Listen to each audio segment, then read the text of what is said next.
наши ответы на вопрос не были слишком серьезными, я тут раскопал историю про то, что Татищев, оказывается, отличился как первый профессиональный художественный эксперт. Бургомистр города Данцига захотел впарить Петру Первому, иного слова не подберешь, картину некого голландского художника XV века. Жулик-бургомистр выдавал ее за произведение, написанное самим просветителем всех славян Мефодием. Почему XVIII век явил самое большое количество женщин во власти? Может быть, это какой-то всплеск космической энергии? Про космическую энергию красиво, но я не уверен. Петр не был такой дурачок, образ которого оставила нам в своих мемуарах Екатерина. У него были явные способности к госуправлению. Только при Петре III в России не было никаких политических спецслужб. Вот при нем по-настоящему тайная канцелярия была ликвидирована. У какого английского купца Екатерина взяла денег на государственный переворот? Вы рассказали в лекции про 20 тысяч ведер водки. 20 тысяч ведер водки, я думаю, творческое преувеличение. Столько не налить, не выпить было нереально. Но деньги были. Друзья, лекторий Достоевский поздравляет вас с новым 2023 годом. Спасибо вам большое, что лайкаете, подписываетесь и смотрите наш канал. Для нас очень важна ваша поддержка. Каждый день мы работаем, чтобы делиться с вами качественным, достоверным и интересным контентом.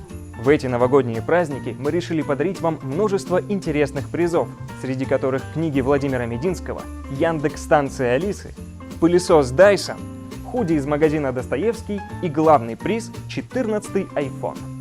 Всего у нас будет 10 победителей, 8 из которых получат книгу Владимира Мединского «Стена» с личным автографом автора, а также Яндекс-станция мини с часами и худи из магазина Достоевский. Один победитель получит пылесос Dyson, книгу Владимира Мединского и худи из магазина Достоевский. Ну а самый главный победитель получит книгу Владимира Мединского, худи из магазина Достоевский и новый 14-й iPhone. Условия конкурса очень просты, и каждый сможет принять в нем участие. Для этого вам всего лишь нужно подписаться на наш канал и оставить любой осмысленный комментарий под этим видео. Выполнив эти два условия, вы автоматически становитесь участниками нашего конкурса. Ну а если вы уже подписаны на лекторий Достоевский, то вам нужно всего лишь оставить комментарий под этим видео. Конкурс будет максимально честным. 7 победителей мы выберем случайным образом, а 3 наградим за лучшие комментарии под этим видео.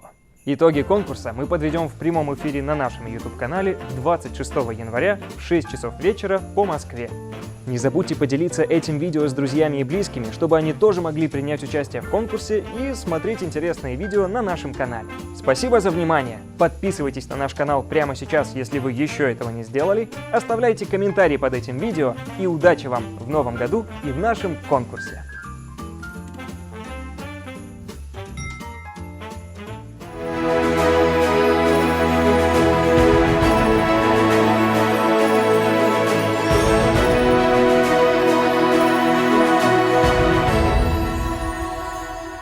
Дорогие любители русской истории, добрый вечер.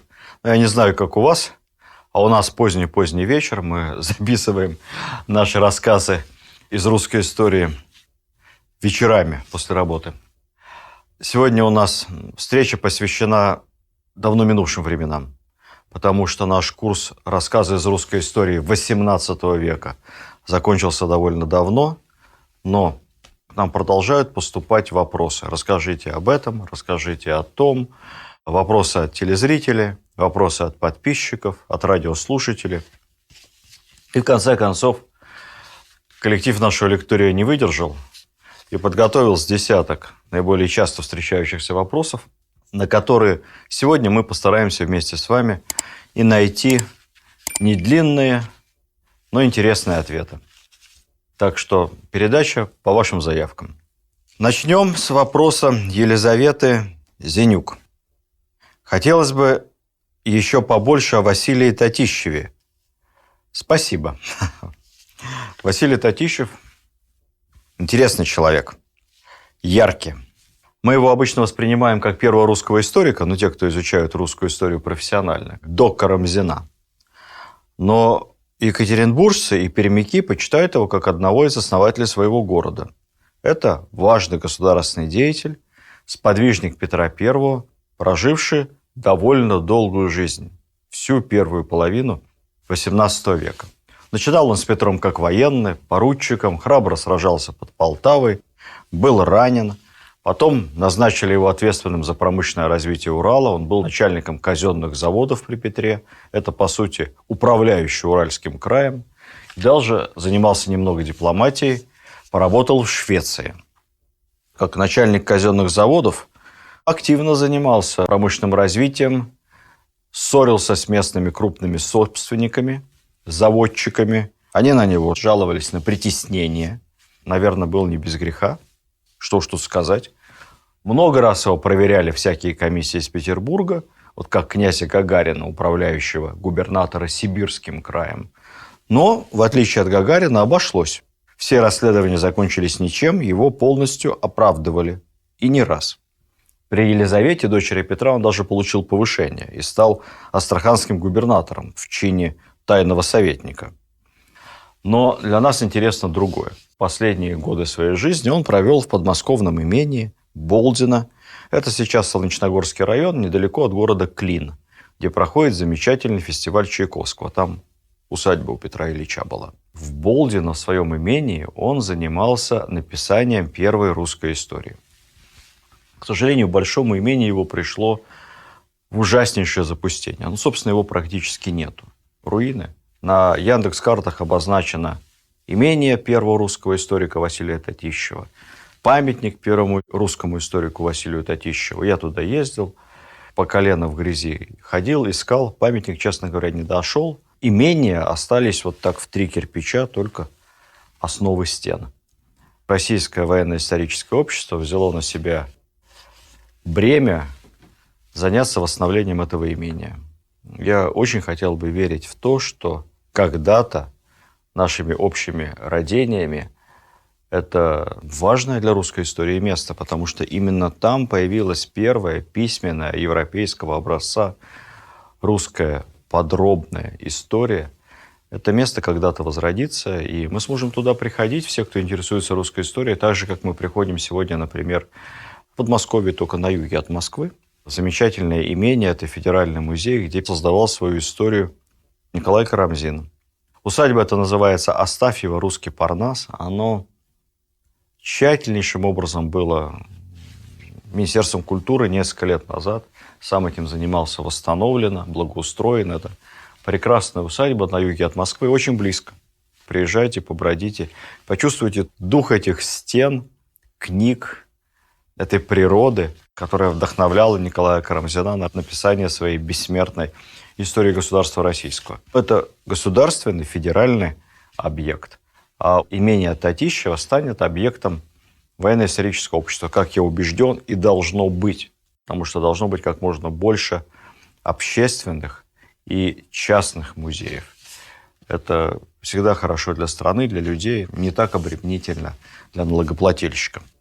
Кстати сказать, чтобы наши ответы на вопрос не были слишком серьезными, я тут раскопал историю про то, что Татищев, оказывается, отличился как первый профессиональный художественный эксперт, можно сказать, основоположник российской художественной экспертизы. В 1717 году бургомистр города Данцига, немецкого, сегодня исконно польский город Гданьск, на которого была наложена контрибуция, захотел впарить Петру Первому, иного слова не подберешь, картину некого голландского художника XV века. Картина хорошая, можно сказать, выдающаяся. Но жулик-бургомистр выдавал ее за произведение, написанное самим просветителем всех славян Мефодием. Тот, который Кирилл и Мефодий. Открыл он в Мефодии такой дар изобразительный. Естественно, цена в счет уплаты контрибуции была абсолютно астрономической. Татищев отговорил царя от этой невыгодной сделки, указавши на лицо явный подлог. Картина называлась «Страшный суд». В конце концов, оказалась у нас в музее, потому что в рамках вывоза и компенсации за уничтоженные ценности культурные, она из коллекции Германа Геринга перекочевала в госколлекцию Советского Союза. И все бы было хорошо, если бы этот страшный суд Никита Сергеевич Хрущев в знак дружбы, или, как сейчас говорят, жестом доброй воли, не подарил обратно польским коммунистам. Польские коммунисты жест доброй воли не оценили, как мы знаем с вами. И теперь много чего еще требуют от нашей страны. Но пусть вспомнят, как называется эта картина. Это, можно сказать, предостережение от отступничества от идеалов братской дружбы, советско-польской идеалов коммунизма. Символическое название. Шутка. Следующий вопрос. От Натальи Бухановой. И похожий вопрос тоже от нашей телезрительницы Ларисы Толстой. Расскажите, пожалуйста, о княгине Дашковой и о Ломоносове. Расскажите. В 2 словах не расскажешь. Достойные люди, и о каждом из них можно прочитать отдельную лекцию, не одну, особенно о Михаиле Васильевиче Ломоносове, как ученом, и как просветителе, и как общественном деятеле. Поэтому о нем говорить не буду, а вот о Екатерине Романовне Дашковой пару слов. Это ближайшая подруга молодости Екатерины II, одна из организаторов заговора в ее пользу. Хотя ее родная сестра была ближайшим человеком и любовницей Петра III, это не помешало Кате Дашковой возглавить, или быть активным участником противоположной партии, партии ее супруги. Кстати сказать, сестры были очень не похожи между собой. Екатерина Дашкова – писаная красавица по отцу Воронцова. А ее сестра Воронцова, любовница Петра, невзрачная, говорили даже страшненькая. Тем не менее, у них семья-то была большая, у них было несколько братьев родных, все выдающиеся государственные деятели. И вот братья некрасивую Воронцову сестру свою очень любили, всячески ей помогали. А Катю считали зазнайкой и выскочкой, красоткой, недолюбливали.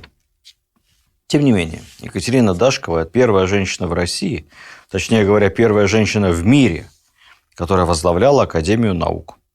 Первая женщина в Европе на государственной службе, потому что это была государственная крупная должность. Если, конечно, мы не считаем членов королевских семей. Для Екатерины Дашкова была своеобразным послом доброй воли. Екатерина посылала ее и к Вольтеру, к Дидро, переписывалась с Адамом Смитом, с Бенджамином Франклином, общалась с деятелями просвещения, завоевывая для России и, естественно, для матушки-императрицы симпатии со стороны всех передовых мыслителей того времени. Была еще и пиар-агентом Екатерины Великой. Воспитывалась она в семье своего дяди Михаила Воронцова, который известным человек, был, кстати, покровителем Ломоносова, канцлером Российской империи. Несколько братьев. Александр Воронцов, будущий канцлер при Александре I. Семен Воронцов, знаменитейший англофил и посол в Лондоне.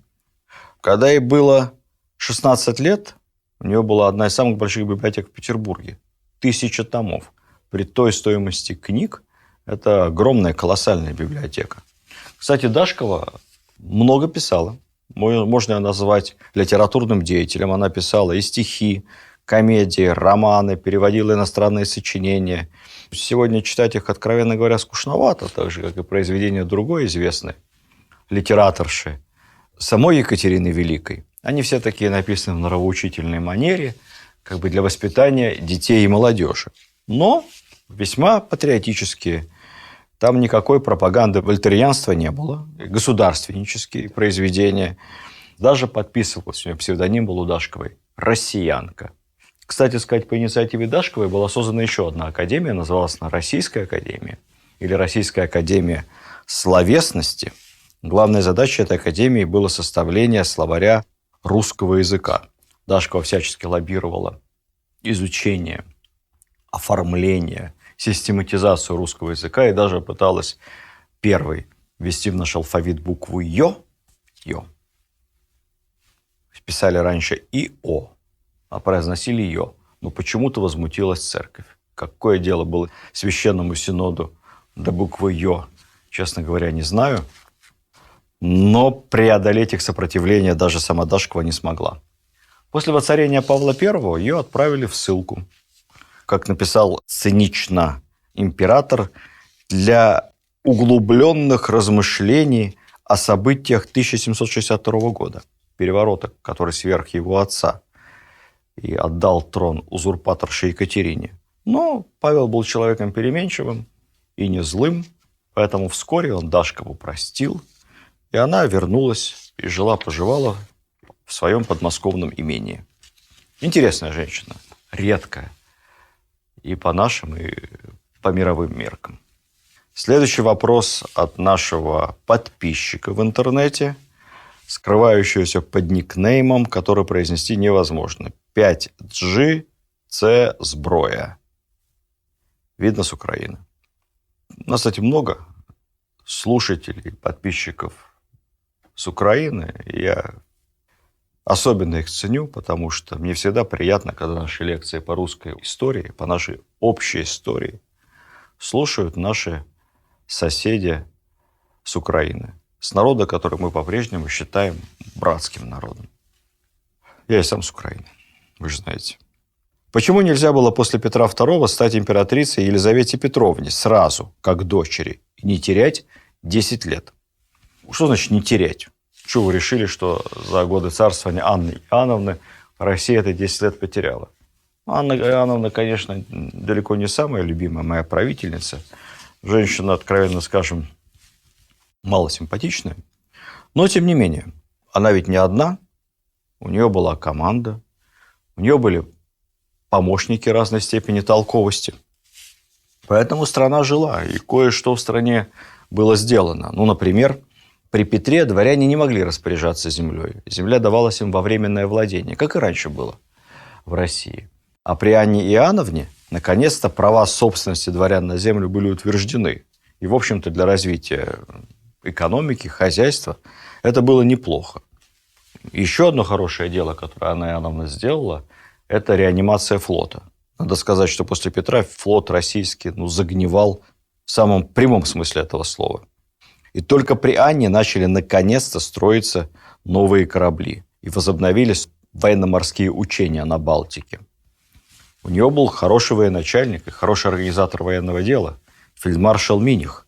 Он взял Перекоп, некоторое время владел Бахчисараем, брал Очаков, после этого мы Очаков еще много раз брали. Но, в общем-то, первый успешный поход на Крым, такой карательная экспедиция, это фельдмаршала Миниха. У Миниха были грандиозные планы, я вас хочу отослать к своей старой лекции, как раз в цикле «Рассказы из русской истории XVIII века», посвященный Миниху. Очень-очень интересный персонаж. Посмотрите. У Миниха даже был план завоевания Константинополя, причем такой, как у всякого немца, прописан на бумаге по графику. Дорожная карта. Анна Иоанновна начала движение на юг. При ней под российский протекторат попали первые земли современного Казахстана, так называемый младший Жуз. Ну, а избрать вместо нее Елизавету, в общем-то, было по большому счету нельзя. Я напомню вам немного историю. Согласно Петровскому указу, последнему его указу о престолонаследии, назначать преемника должен был сам государь, не обязательно родственника, кого он сочтет нужным. Но дело в том, что Петр никого не назначил. И его внук Петр II тоже никого не назначил. Поэтому кто станет государем-императором, это надлежало выбрать тем, кто имел отношение к принятию решения. Верховному Тайному Совету, правящей элите.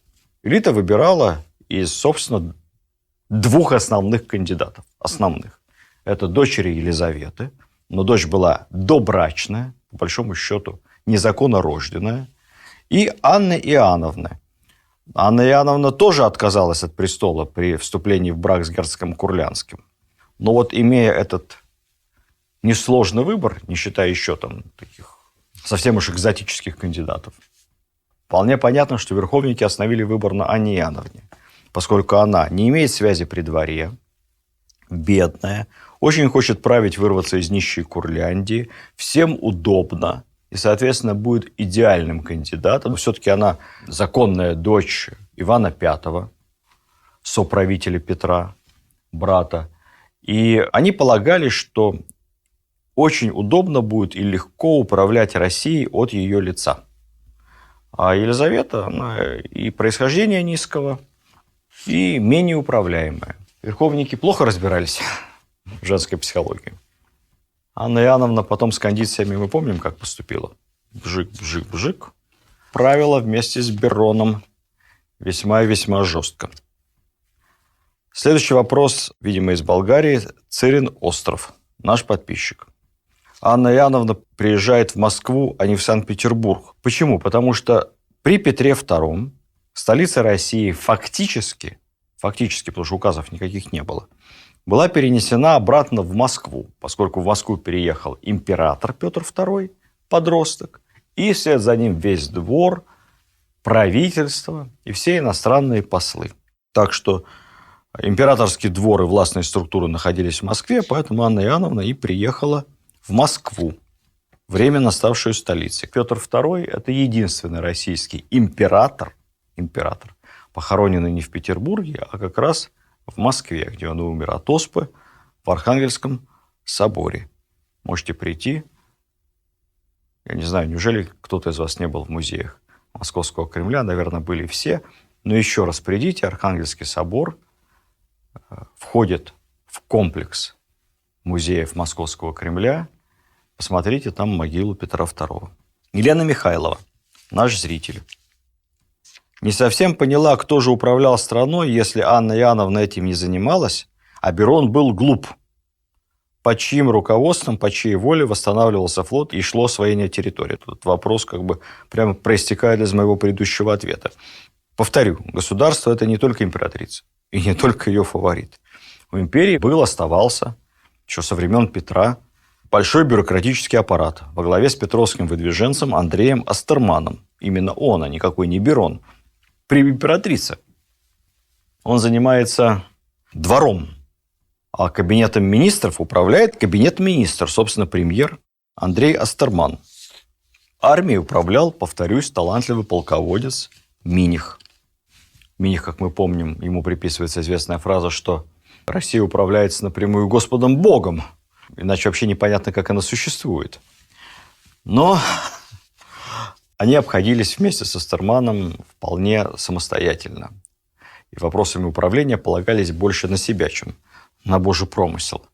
Но помимо Астермана и Берона был клан Салтыковых, который обладал огромной властью. Семен Салтыков заведовал, например, московской конторой канцелярии тайных разыскных дел. Начальник, можно сказать, московского ФСБ. Ему много чего подчинялось. В общем, теневой руководитель Москвы. В Петербурге был его сын Петр Салтыков. На нем лежало управление в Петербурге. Иван Трубецкой, московский генерал-губернатор. Последний из русских аристократов, получивших в эпоху Петра I чин боярин. Тут если бы мы, как Голливуд, умели снимать красивые, яркие, оторванные немного от истории, но невероятно мотивационные фильмы, «Последний самурай», «Последний из Могикан», ну и прочее, то мы могли бы снять фильм про Трубецкого «Последний боярин». Было бы очень, кстати, ярко и интересно про времена Анны Иоанновны, а то ничего, кроме «Ледяного дома», про ее царствование толком мы не знаем. Был еще канцлер Головкин, был знаменитый начальник канцелярии тайных разыскных дел Ушаков, достойный птенец гнезда Рамадановского, у которого была такая особая, по легенде, допросная комната или кабинет, если он приглашал на беседу-допрос кого-то из дворян, сажал его на специальное кресло, предлагал ему, там уже, не знаю, чай, кофе, капучино. Потом это кресло так частично проваливалось под пол. Механизм такой был специальный. Проваливалось таким образом, что у кресла отвинчивалась снизу часть седалища, и, собственно, филейная задняя часть, мягкая, этого допрашиваемого дворянина оказывалась ниже уровня пола. А сам дворянин не мог встать с этого кресла, там как-то все блокировалось, неудобно, он продолжал сидеть. Если он неправильно отвечал на вопросы, то находящийся в подвале палач-экзекутор начинал осторожненько так розгами стягать этого дворянина по заднему месту, а сам Ушаков ходил по комнате и вел с ним интеллигентный разговор. Сколько этот дворянин, соответственно, выдержит. Вроде как никакого оскорбления нет, и даже не видно, что его наказывают. Но больно и неприятно. Вот таким креслом допросным начальник карательно-следственной службы времен Анны Иоанновны Ушаков прославился. Так что много было у нее энергичных и нетривиальных мужчин. Было кому империей поуправлять. Не она одна. Ольга Мальцева, наш подписчик, спрашивает. Я так полагаю, что Ольга Мальцева откуда-то из Прибалтики. Скорее всего, даже из Латвии, потому что вопрос очень профессиональный. На какие средства Берон построил 2 огромных дворца в Курляндии, если он был таким уж сущим ангелом? Так, секундочку. Во-первых, 2 этих огромных дворца. Один в Елгаве, тогда в Метаве, а второй еще в каком-то курляндском городке, не припомню. Они все были построены и красиво отделаны, когда Берон уже вернулся из ссылки и стал герцогом Курляндским. Помните, я вам рассказывал, что в России надо жить долго. Берон был никому не нужным дворянином, потом всесильным фаворитом Анны, потом провалился в сибирскую ссылку на долгие-долгие годы, а потом крепкий старик вернулся и еще правил в качестве полновластного герцога. Вот тогда он, собственно, эти дворцы и достроил. Видимо, что-то накопил. Сущим ангелом он точно не был. Ну, ангелом не был, но и дьявола делать из него не надо. Это был совершенно обычный, можно сказать, заурядный человек, которого судьба вынесла на вершину власти в России. Так бывает. Ирина Ефимова спрашивает нас. Не совсем понятно, каким образом малообразованный, недоученный молодой человек, которого никогда не допускали к правлению, вдруг, став монархом, издал столько умных законов и указов. Кто или что этому способствовали? Речь о Петре Третьем. Кто были советники Петра Третьего? Ну, знаете, не совсем верно говорить, что его не допускали уж так к правлению. Его не допускали к решению вопросов, принятию решения. Что касается участия в обсуждении, это, пожалуйста, Петр III, как наследник престола, долгие годы участвовал в заседаниях и так называемой конференции при высочайшем дворе. Это было своего рода политбюро. Орган высшего управления, который создала Елизавета для координации всей политики во время Семилетней войны. Ну и к тому же Петр не был такой дурачок, образ которого оставила нам в своих мемуарах Екатерина. У него были явные способности к госуправлению, у него были неплохие советники. И вот, например, он вернул из ссылки Миниха, которого я поминал только что. Тоже прожил долго. Миних давал ему дельные советы. Более того, Миних оставался верен ему до последней секунды. Он не предал своего императора, вернувшего его из Сибири. Более того, после воцарения Петр III тут же Елизаветинское политбюро преобразовал в императорский совет. Совет должен был готовить указы и законы, которые становились, соответственно, официальными после подписи императора. Скажу вам более, Петр III разрешил этому совету выпускать от своего имени указы, даже без подписи, но по каким-то малозначительным, может быть, не очень крупным вопросам. Так что это был весьма и весьма подготовленный государственный деятель. Кстати сказать, мы мало знаем его помощников, его команду. Все-таки Петр III правил всего лишь полгода. Выпустив за эти полгода, я вам напомню, отсылаю еще раз к нескольким лекциям о Петре III, он за эти полгода выпустил бесчетное число весьма отдельных законов, указов, распоряжений. По несколько в день подписывал иногда. Но вот среди его помощников, которых история забыла, я все-таки одно имя хочу вам назвать. Это Дмитрий Волков. Мы совсем про него ничего не помним, а в то время это был действительно очень одаренный, просвещенный молодой человек, который считается как раз историками вероятным составителем текстов указов, в частности, и о вольности дворянству, о ликвидации тайной канцелярии. Только при Петре III в России не было никаких политических спецслужб. Вот при нем по-настоящему тайная канцелярия была ликвидирована. О снятии ограничений на внешнюю торговлю. О секуляризации церковных земель. Блестящий документ, который Екатерина тут же отменила, через пару лет уже выпустила за собственной подписью. По инициативе Дмитрия Волкова были снижены цены на соль, отменены наиболее жестокие наказания в армии и на флоте. У Петра советники были толковые. К сожалению, потом Екатерина в основном их отодвинула от власти. Ну, что тут сказать.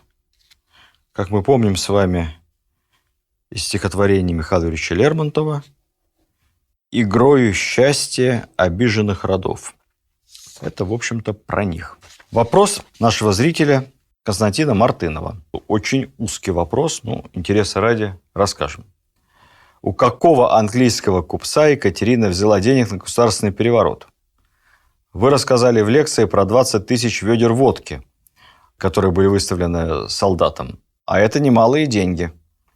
Помощь Англии в таком деле была, видимо, существенной. Что это за человек и откуда деньги взялись? 20 тысяч ведер водки, я думаю, творческое преувеличение. Столько не налить, не выпить было нереально. Но деньги были. Считается, что это были действительно деньги английской короны. Были переданы Екатерине через одного купца английского и еще какого-то итальянца. Фамилию их известно, называть не буду. Ничего они вам не скажут. Тогда это была общепринятая история. Торговцы, купцы выполняли разного рода темные, грязные дипломатические поручения. Более того, деньги, которые они передавали, они под тогдашним правилам-то и взяткой не считались. Это были так, подарки, заграничные подарки. Интерес англичан был очевиден. Англичане хотели, чтобы русские как можно быстрее вывели свои войска из Восточной Пруссии и как можно быстрее заключили с Фридрихом мир. Петр III собирался воевать с Данией. Вроде бы как с Фридрихом мир заключил, но выводить войска из Пруссии не торопился. Там была какая-то серьезная интрига в этом отношении. Сказать, что англичане проспонсировали переворот Екатерины, знаете, это очередное наше примитивное желание свалить все на англичанку, которая гадит. Просто интересы совпали. Совпали интересы Екатерины, гвардейцев, Орловых, недовольство Петром III, и английской короны, которая чуть-чуть на это дело порастратилась. След был, но он ничего не решал. Теперь еще вопрос от нашего подписчика, тоже скрывающегося за никнеймом mavmav. Почему я ничего не рассказываю о Пугачеве? Специально не рассказываю, потому что тема эта прекрасно изучена.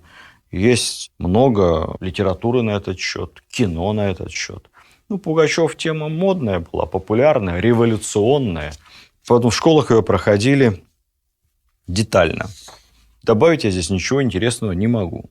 Единственное, что обратите внимание, после подавления Пугачевского бунта Екатерина не только не ослабила крепостнический гнет, а наоборот, закрутила гайки сильнее и провела губернскую реформу, направленную на укрепление управленческой вертикали. Она понимала, что ее главная опора – это вооруженное дворянство. То, что я, шутя, называю организованная дворянская группировка, управляющая коллективно Российской империей.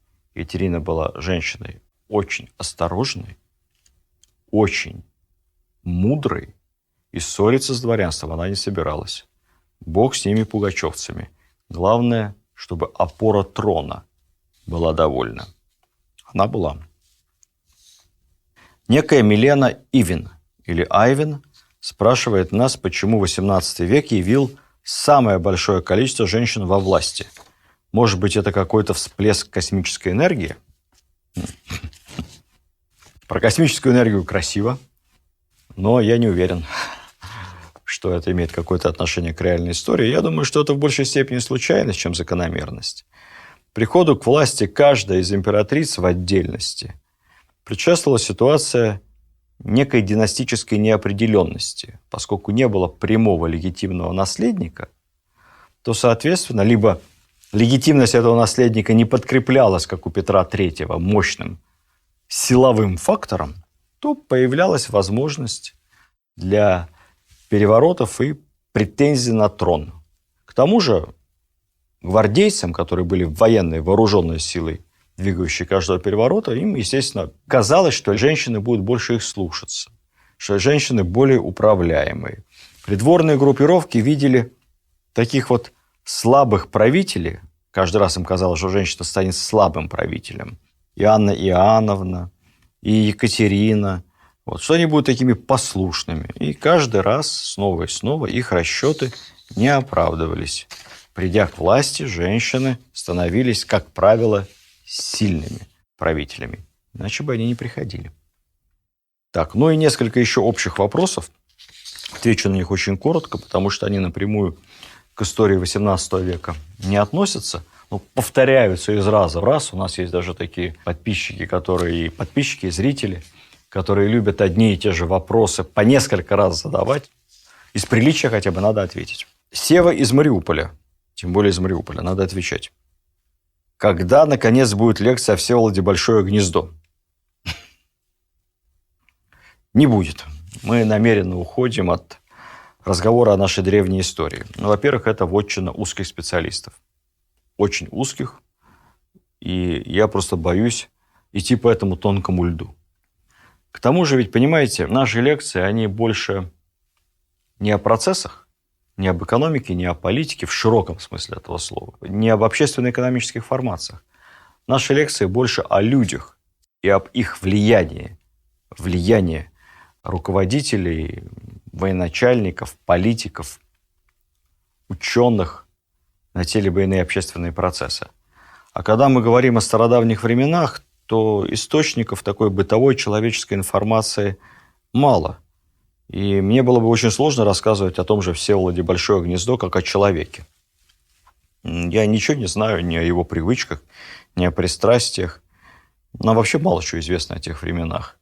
Поэтому в такую древность мы точно углубляться не будем. Андрей Ерохин. Можете повествовать более подробно о смутном времени от Ивана Грозного до первых Романовых? Ну, еще раз вам спасибо, что вы нам настолько доверяете нашему лекторию, верите в нашу способность рассказывать о любом периоде нашей истории. Нам это очень приятно, но боязно, потому что, конечно, смутное время – это интереснейший период в тысячелетней истории нашего государства, период фактического распада страны, потом период ее неожиданного возрождения снизу, консолидации, появления вот этого глубинного народа.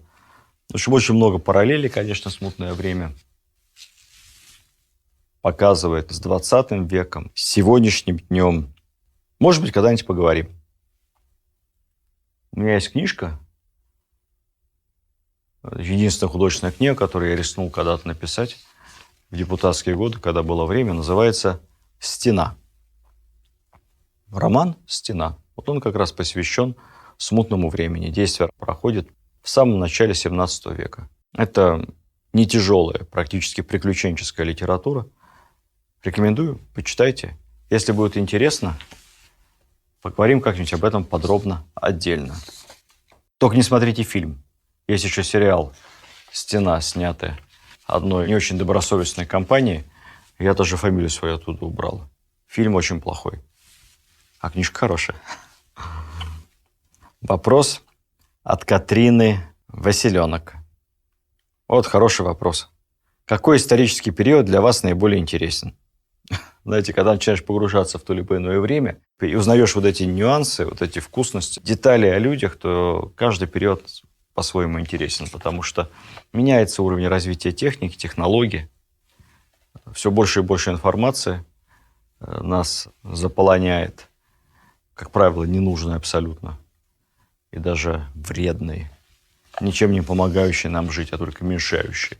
Но люди остаются все те же самые, те же страсти, те же мечты, те же разочарования, те же достижения, те же ошибки. Поэтому о людях всегда читать интересно. Я бы, наверное, выделил в первую очередь, если говорить о моих любимых периодах, я бы выделил период имперский России, в том числе потому, что осмысление и изучение этого периода очень полезно сегодня. Опять же, с точки зрения извлечения опыта, исторических уроков, понимания приводных ремней нашей истории. Вообще самое главное – стараться воспринимать нашу историю не как какую-то нарезку эпизодов, а как единый процесс. Понимать, как одно проистекает из другого. Вот такое понимание непрерывности нашей истории, взаимосвязанности, наверное, есть самое интересное. Ну ладно, это я уже ударяюсь в философию. Вопрос от Николая Маликова. Не хватает истории Великого княжества Литовского. Толкового курса по нему так и не нашел. Но без истории современной Беларуси и Украины понять, кто такие казаки, почему население было православное, им руководили католики, почему в городах финансами занимались евреи, что такое иезуиты, униаты и прочее, очень сложно. Было бы здорово, если бы подготовили курс истории с нашествия до раздела Польши. Неподъемная задача. Я рекомендую вам почитать изданную не так давно в Беларуси энциклопедию Великого княжества Литовского. Много разных источников есть на эту тему. Понять, почему население земель, на которых потом впоследствии в 20 веке возникнет Украина и Белоруссия, было православным, а ими руководили католики, это несложно. Для этого энциклопедические знания не нужны. Дело в том, что после нашествия Батыя русские земли княжества были, как вы помните из школьного курса, разгромлены. При этом южные и западные русские княжества постепенно оказались под властью не Орды, а литовской княжеской династии. Население было русским, правящая элита литовская династия. И когда возникла личная уния литовских князей, кстати, они в основном были православными, литовских князей и польских королей, а потом произошло политическое объединение Великого княжества Литовского и Польши, образовалась Речь Посполитая, то вот тут-то и сложился постепенно режим, который, в общем, называя современным языком, можно называть с определенными оговорками режимом средневекового апартеида.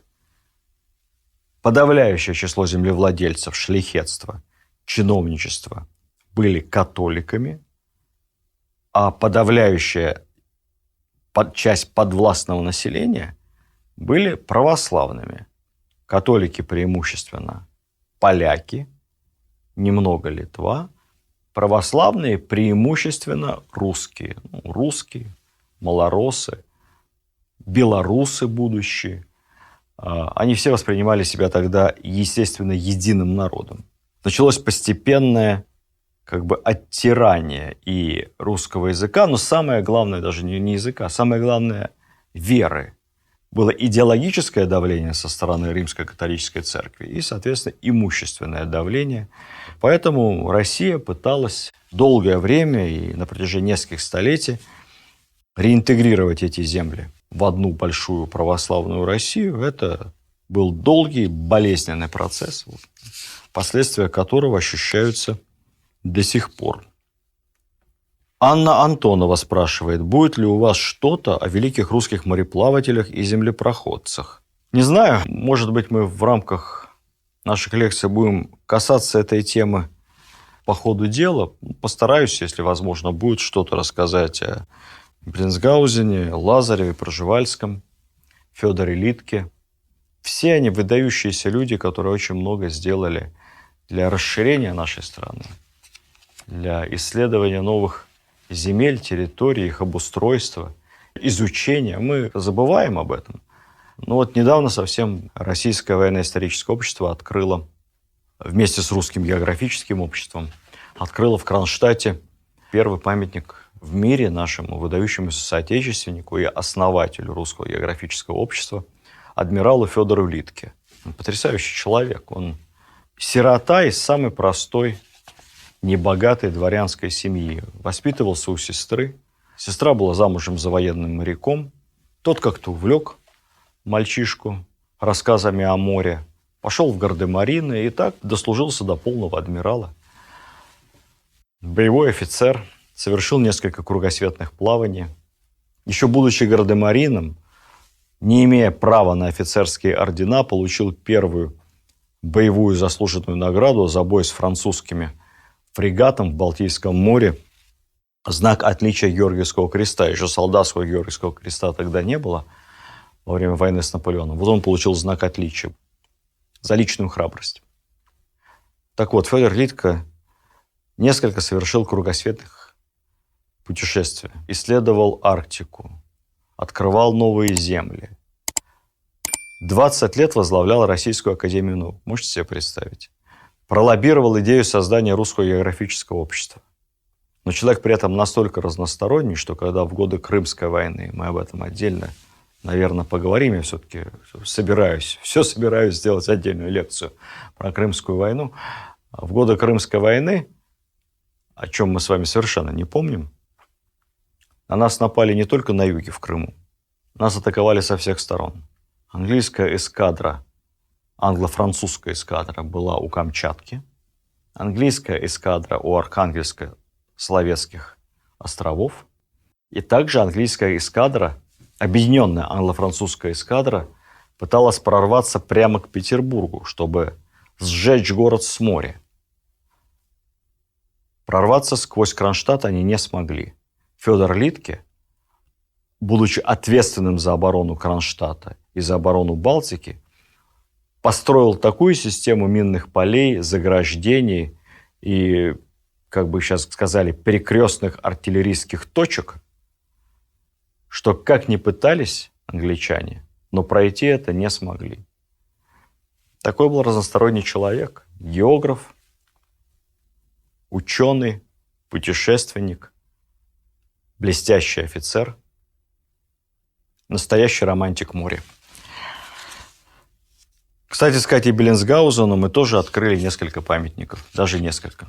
Даже в Бразилии, не поверите.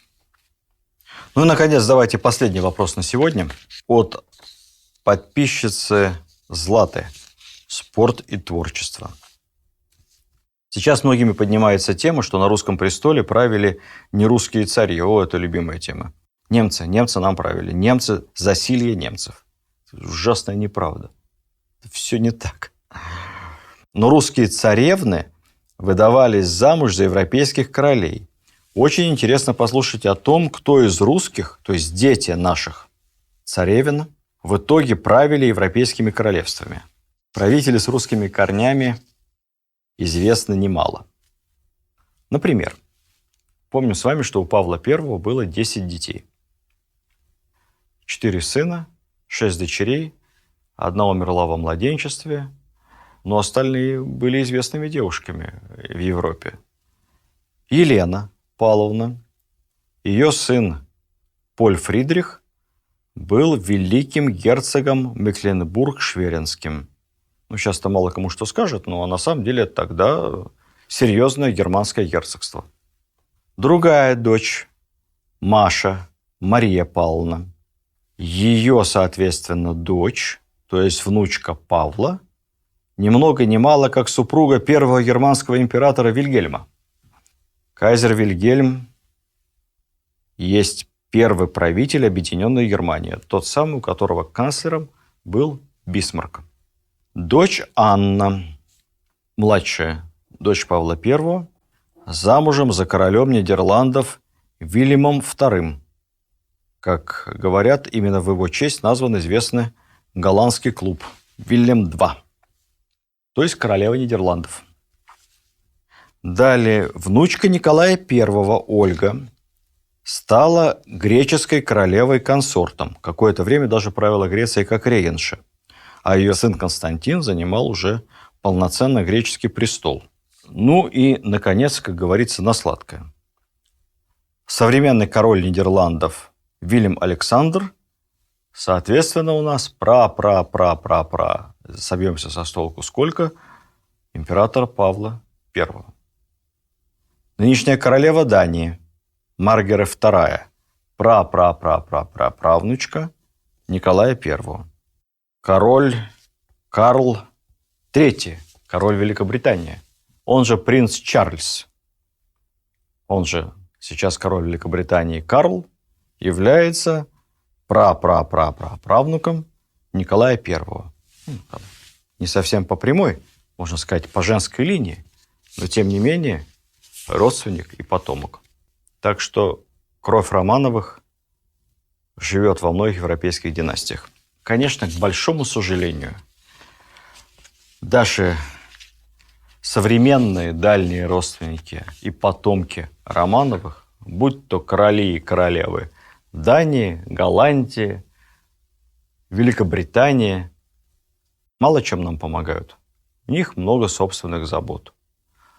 А нам надо помнить о том, что самые лучшие друзья России и самые надежные ее союзники, как говорил другой потомок императора Павла Петровича, его правнук Александр III, наши главные союзники и друзья – это армия и флот. Спасибо вам за любовь к русской истории. До следующих встреч. Наверное, еще разок, если будет время, мы поотвечаем на ваши вопросы. Пишите, ставьте оценки, задавайте вопросы, побольше комментариев. У нас интерактивный курс. Чем больше активности с вашей стороны, тем больше у нас радости. Мы за просвещение. Всего доброго.